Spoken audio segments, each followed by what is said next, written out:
हिरवाड high school हिरवाड येथे एकाच अजित देवटे या नावाच्या शिक्षकाने तो पीएचा तास घेतोय. त्यांनी काय केलं, एक 4 मुलींसंग विनयभंगाचा प्रकार केलेला आहे. त्यापैकी एका मुलीनं तक्रार त्याच्यावर दाखल केलेली आहे कुरुंदवाड पोलीस ठाणे.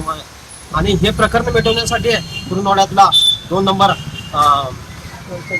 व्यावसायिक अक्का, त्याला आम्ही अक्का म्हणतोय, ते अक्का काय केलाय, ते प्रकरण मिटवण्याचा प्रयत्न केलाय. त्याचा प्रयत्न लोकांना आमची मुलं शाळेमध्ये पाठवायची का नाही, मुली शाळेमध्ये पाठवायची का नाही, मुलींना शाळेमध्ये संरक्षण नाही, या संस्थेमध्ये संरक्षण नाही. हे कुरुंदवाडमध्ये पण सानेगुरुजीमध्ये विद्यालयामध्ये पण असा ह्यापूर्वी 2 वर्ष झाला असा प्रकार सुरू आहे. आणि आता हिरवाडमध्ये पण सुरू आहे. आणि हा अक्का प्रत्येक गोष्टीमध्ये जातोय आणि मिटवामिटी करतोय, पोलीस स्टेशनमध्ये जातोय आणि सगळं विषय संपवण्याचा प्रयत्न करतोय. कोण तक्रार केली त्याच्यावर दबाव करतोय आणि त्यांना माघार घ्यायला लावतोय. त्यापैकी 3 मुलींनी माघार घेतली आणि एका मुलगीनं, त्या मुलगीचं कौतुक करतोय मी की तिनं स्वतः धाडस करून तक्रार दिली. अशा मुलींना मी आव्हान करतो की शाळेमध्ये असा प्रकार होत असेल तर त्यांनी आव्हान करा, जरूर पोलीस स्टेशनला आपली तक्रार दाखल करावी.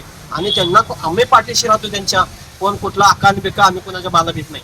आणि दुसरी गोष्ट म्हणजे त्याला त्याचे फोक्सो अंतर्गत गुन्हा दाखल होऊन जवळ 2 दिवस झाले, आज 3रा दिवस आहे, अजून त्याला अटक नाही.